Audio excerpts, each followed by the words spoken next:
Ito guys, at ginagawa natin yung Mitsubishi Galant.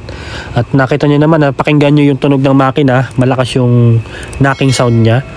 Sign na ganyan ang tunog kapag parang may katok. Katok ang tunog ng makina. Tingnan natin kung ano magagawa natin. Upon further investigation mga kapatid, ayan, upon further investigation talaga, no. Ito nakita ko, maluwag yung bolt. Yung sa plate nito na nagdudugtong sa torque converter. Ayan, no. Ang luwag. Ito kasi may history na binaba na ang transmission ng ibang mekaniko mga kapatid. Kaya pag ikot niyan, pag umaandar ang makina, sumasabit siya.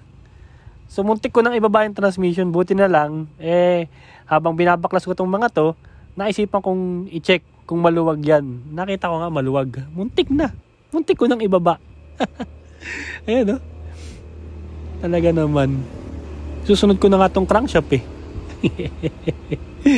At least nakita natin yung problema. Susubukan nating paandarin mga kapatid. Bali ito po, bigyan ko kayo ng konting background sa Galant.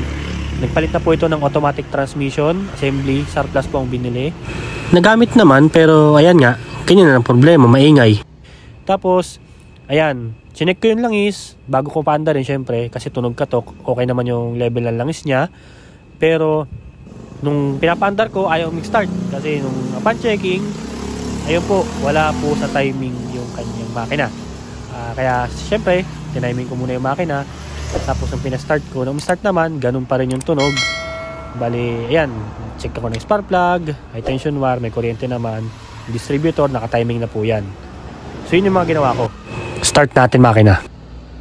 Sige, start.